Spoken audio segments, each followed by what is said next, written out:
Hello friends, welcome back to சிட்டி சமையல். இன்றைக்கி நம்ம சுவையான கேரட் அல்வா எப்படி செய்யலான்னு பார்க்கலாம். தேவையான பொருட்கள் என்னென்னு பார்த்துடலாம். ஒரு 5லேருந்து 6 மீடியம் சைஸ் கேரட்டை நல்லா துருவி எடுத்துக்கோங்க.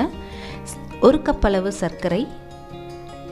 ஸ்வீட்டுக்கு நெய் ரொம்பவே முக்கியம். ஒரு 6லேருந்து 7 தேக்கரண்டி நெய். ஒரு 5லேருந்து 6 ஏலக்காவை சர்க்கரையோடு சேர்ந்து இந்த மாதிரி பவுடர் பண்ணி வச்சுக்கலாம். 1 ஸ்பூன் அளவு. நம்ம வீட்டில் என்ன நட்ஸ் இருக்கோ அதை இந்த அல்வாவுக்கு சேர்த்துக்கலாம். நான் இன்றைக்கி பாதாமும் முந்திரியும் எடுத்து வச்சுருக்கிறேன். 1 கப் அளவு பால். வாங்க எப்படி செய்யலான்னு பார்க்கலாம்.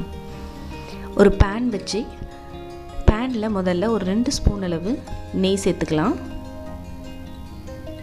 நெய்யை எல்லா பக்கமும் நல்லா ஸ்ப்ரெட் பண்ணி விட்டுக்கலாம். இந்த நெய்யில் நம்ம எடுத்து வச்சுருக்கிற ட்ரை நட்ஸை போட்டு நம்ம ரோஸ்ட் பண்ணி எடுத்து வச்சுக்கலாம்.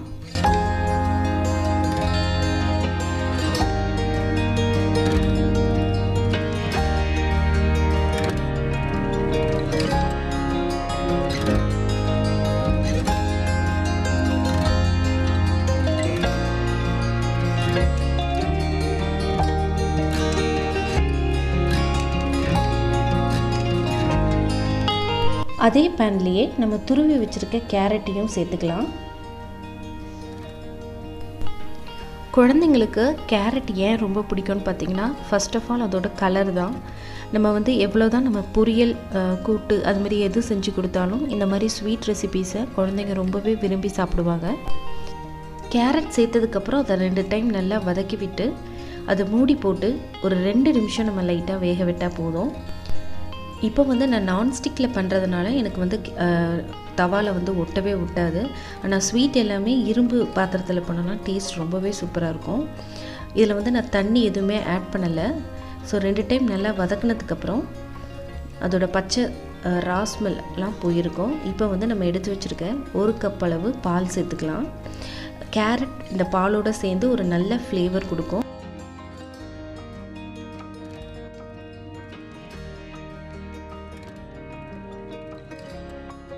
கேரட் இந்த பாலோடு சேர்ந்து இன்னும் நல்லாவே குக் ஆகணும். ஹாஃப் தான் குக் ஆகிருக்கு. ஸோ திரும்பவும் நம்ம கவர் பண்ணிவிட்டு ஒரு 5 நிமிஷம் நல்லா ட்ரை ஆகிற அளவுக்கு வேக விடலாம்.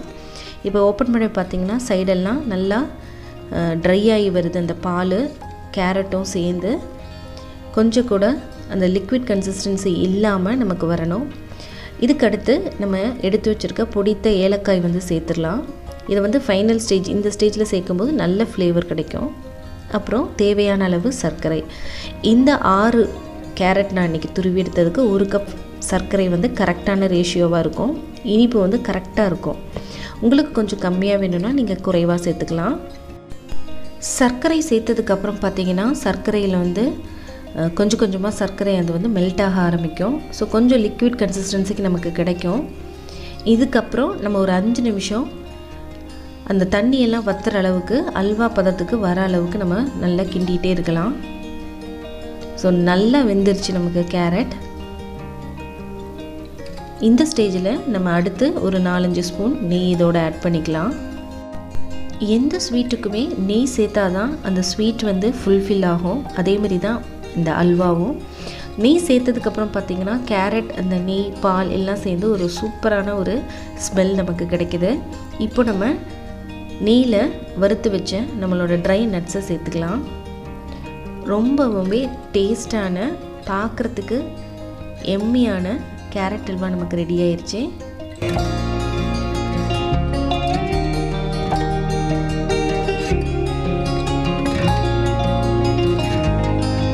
இந்த வீடியோ உங்களுக்கு பிடிச்சிருந்துச்சுன்னா லைக் பண்ணுங்கள், உங்கள் ஃப்ரெண்ட்ஸ்க்கெலாம் ஷேர் பண்ணுங்கள். மறக்காமல் நம்ம சேனலை சப்ஸ்கிரைப் பண்ணுங்கள். நீங்கள் இந்த வீடியோவை பார்த்து உங்கள் வீட்லேயும் இந்த கேரட் அல்வா செஞ்சு பாருங்கள். உங்களோட கமெண்ட்ஸை மறக்காமல் கமெண்ட் செக்ஷனில் தெரியப்படுத்துங்க. வேறு ஒரு இன்ட்ரெஸ்டிங்கான வீடியோவில் உங்களை மீட் பண்ணுறேன். நன்றி, வணக்கம். இது அறுசுவையின் திறவுகோல்.